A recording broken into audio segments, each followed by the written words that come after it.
রাখাইনে খাদ্য সহায়তা বলেন বা যেভাবেই হোক জাতিসংঘ বাংলাদেশের কাছে মানবিক করিডোর চেয়েছে এবং বাংলাদেশও এক ধরনের নীতিগত সিদ্ধান্ত নিয়েছে। অনেকেই বলছেন এর মধ্য দিয়ে বাংলাদেশ রাখাইনে যে জাতিগত যে যুদ্ধটি চলছে এর প্রক্সি ওয়ারে বাংলাদেশ যুক্ত হয়ে যাচ্ছে।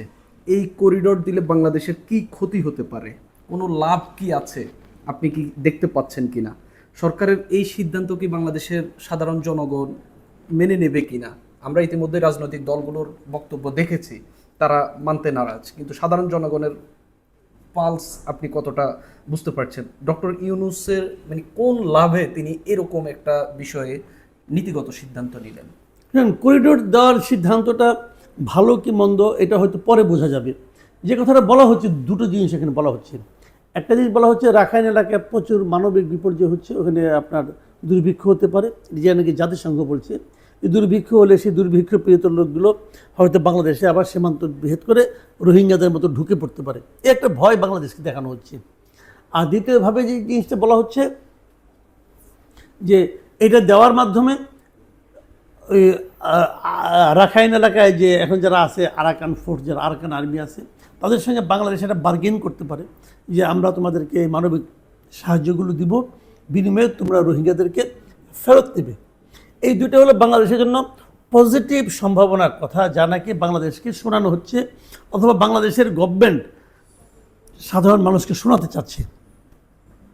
পজিটিভ আর কোনো দিক নেই। আর নেগেটিভ দিক হলো আসলে এই দুইটার কোনোটাই হবে না। হবে না কি কারণে সেটা আমি বলি আপনাকে। হবে না হলো রোহিঙ্গাদের কখনোই রাখাইন আর্মি ফেরত দেবে না। কারণ একটা কথা মাথায় রাখতে হবে, রোহিঙ্গারা হলো মুসলমান, রাখাইনরা হলো বৌদ্ধ। রাখাইন মানে আরাকান আর্মি, আরাকান আর্মি হলো বৌদ্ধ। আরাকান আর্মিরা কিন্তু রাখাইনদেরকে পছন্দ, রোহিঙ্গাদেরকে পছন্দ করে না। কাজেই আরাকান আর্মি রোহিঙ্গাদের নেবে এটা মনে করার কোনো কারণ নাই, অথবা নিতে চাইলেও আমাদের রোহিঙ্গারা ওখানে যাবে এটাও মনে করার কোনো কারণ নাই। এটা প্রায় অসম্ভব একটা মানে প্রত্যাশা। আর দ্বিতীয় যেটা বলা হচ্ছে দুর্ভিক্ষ হয়ে তারা আমাদের এখানে ঢুকে পড়বে, এটাও একটা ফালতু কথা। এটাও কি পৃথিবী কোথাও হয় এরকম? যদি আপনি ঢুকতে না দেন, ঢুকবে কেমন করে?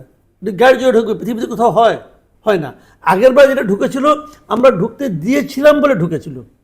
সেই ঢুকতে দেওয়াটা যে কত বড় ডিজাস্টার ছিল, কত বড় আত্মঘাতী সিদ্ধান্ত ছিল, এটা এই দেশে এখন হারে হারে টের পাচ্ছি। আর নেগেটিভ যে দিকটার কথা বললাম আমি, আপনি বলছেন নেগেটিভ দিকটা হলো, দেখেন আরাকান আর্মির সঙ্গে অথবা রাখাইনকে যারা দখল করে রাখছে ওই রাজ্যটাকে, তাদের সঙ্গে তো আমাদের কোনো ধরনের কূটনৈতিক সম্পর্ক নাই।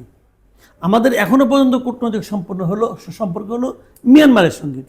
আমি যখন রাখাইনকে মানবিক সাহায্য দেব, মানে আমার ট্রাক যাবে ওখানে, বলবে মানে এখানে চাল আছে, গম আছে, খাদ্যদ্রব্য আছে, পণ্য সামগ্রী, যখন আমি বলবো, তখন যদি কেউ প্রশ্ন করে এর আড়ালে কি অস্ত্র যাচ্ছে, এর আড়ালে কি আমেরিকা বাংলাদেশকে হয়ে বাংলাদেশের ভূমি ব্যবহার করে রাখাইনে অস্ত্র পাঠাচ্ছে, আরাকান আর্মির জন্য মারণাস্ত্র পাঠাচ্ছে, যখন এই প্রশ্নটা যখন মিয়ানমার তুলবে, সেই প্রশ্নের কোনো জবাব কি আমি দিতে পারবো? আমি পারবো না। আচ্ছা, রাখাইনে যে সমস্ত লোকজন এখন খুবই মানে মানবতার অবস্থা আছে, তারা কোন দেশের নাগরিক? মিয়ানমার নাগরিক। তো তাদের মানবিক সাহায্য দিতে হলে মিয়ানমার দেবে, ওয়াই বাংলাদেশ? আচ্ছা ঠিক আছে, উনি জাতিসংঘ দিতে চায়, জাতিসংঘ তো মিয়ানমারের মাধ্যমে ওখানে যেতে পারে। মিয়ানমার কি জাতিসংঘকে মানবে না? তাহলে জাতিসংঘ আকাশপথে আসতে পারে। তো জাতিসংঘ কেন তৃতীয় একটা রাষ্ট্র হিসাবে বাংলাদেশকে বেছে নিচ্ছে? এটা সমুদ্র পথে যেতে পারতো, থাইল্যান্ড থেকে আসতে পারতো, ওখানে সীমান্ত আপনি দেখেন রাখাইন যে এলাকাটা, থাইল্যান্ড থেকে আসতে পারতো, ইন্ডিয়া থেকেও আসতে পারতো। আমার দেশকে বেছে নেওয়ার কারণটা কি? ভাই, এখানে একটা আন্তর্জাতিক একটা ষড়যন্ত্রের ছায়া কিন্তু আমি দেখি। এখন সেই আন্তর্জাতিক ষড়যন্ত্র থেকে বাংলাদেশ কীভাবে হ্যান্ডেল করবে আমি জানি না। এটা আমি মনে করি একটা আত্মঘাতী সিদ্ধান্ত হবে আমাদের জন্য। মানে ক্ষুদ্র একটা সম্ভাবনা পাওয়ার জন্য বিশাল একটা ঝুঁকি নেওয়ার মতো ঘটনা ঘটবে। সবচেয়ে বড় সমস্যা, সরকার এই জিনিসটাকে যেভাবে হ্যান্ডেল করতেছে এটা হলো আরও ভয়াবহ। যখন কোনো দেশে একটা রাজনৈতিক সরকার থাকে, তারাও যখন এই ধরনের ঝুঁকিপূর্ণ কোনো সিদ্ধান্ত নিতে যায়, তারা কিন্তু বিরোধী দলের সঙ্গে কথা বলে, সবার সঙ্গে আলাপ করে ঐকমত্যের ভিত্তিতে একটা সিদ্ধান্ত নেয়। এই সরকার একা একা সিদ্ধান্ত নিচ্ছে, যার এই ধরনের সিদ্ধান্ত নেওয়ার কোনো এখতিয়ারই নেই। তারা একটা অন্তর্বর্তীকালীন সরকার, তারা নির্বাচিত সরকার নয়, অন্তর্বর্তীকালীন সরকার। তারা একটা নির্দিষ্ট লক্ষ্য নিয়ে এসেছে, সেই লক্ষ্যটা নির্বাচন করা এবং একটা প্রয়োজনীয় ক্ষেত্রে সংস্কার করা, এক দেশের সঙ্গে যুদ্ধ লাগানো নয়। আমি তো বরং এখানে অন্য একটা ষড়যন্ত্র দেখি। সেই ষড়যন্ত্র হলো যে তারা কি তাহলে এই কারণে যুদ্ধ লাগাতে যাচ্ছে, যে যুদ্ধ যদি লেগে যায় একবার, তখন আমরা বলতে পারবো দেশ একটা যুদ্ধ অবস্থায় আছে, এই অবস্থায় নির্বাচন সম্ভব না, অতএব নির্বাচনকে আমি অনির্দিষ্টকালের জন্য পিছিয়ে দিলাম।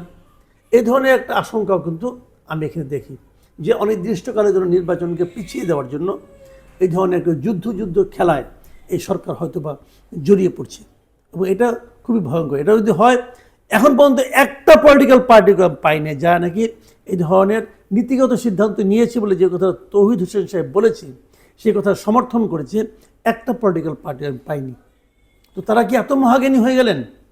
এটা খুবই ভয়ঙ্কর একটা সিদ্ধান্তে যাচ্ছে সরকার, আমি মনে করি। যদি যায়, আমি মনে করি এখন এখান থেকে ব্যাক করার সময় আছে।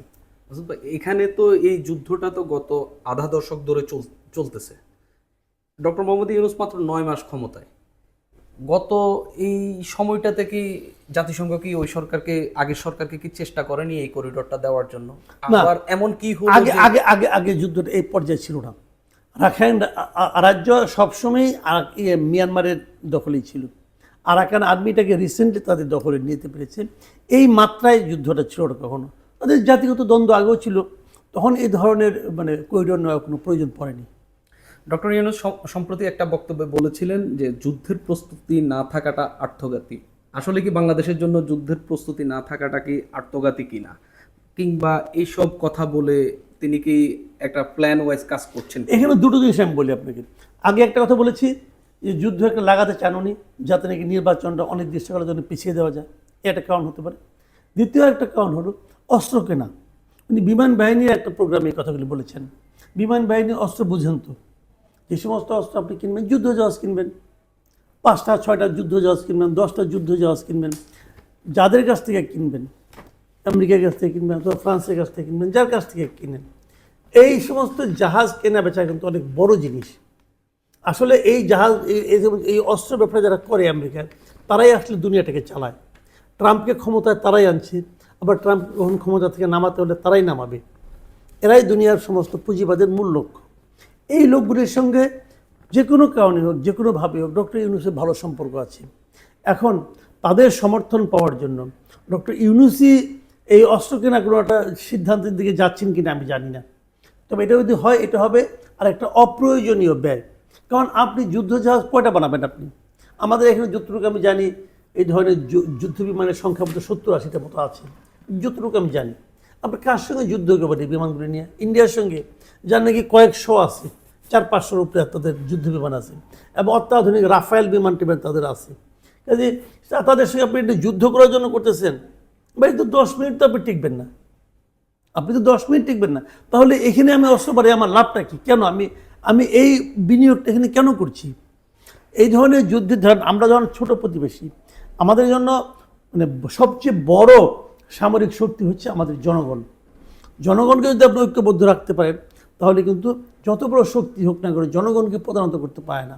আপনি এই সমস্ত ইকুইপড করে একটা সেনাবাহিনীকে, নৌবাহিনীকে ইকুইপমেন্ট কিনা আপনি 2 একজন অস্ত্র ব্যবসায়ীকে খুশি করতে পারবেন, এগুলো দেশের কোনো কাজে লাগবে বলে মনে হয় না।